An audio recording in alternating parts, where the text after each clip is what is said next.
Okay, Stella. What kind of knot have I taught you how to do with the horses? Slip knot. Okay.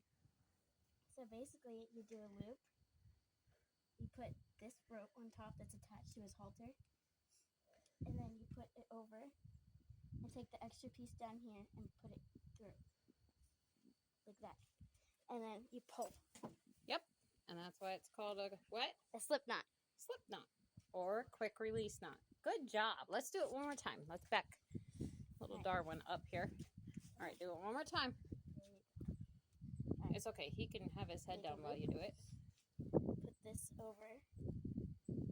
Or wait, no, I did it wrong. Okay.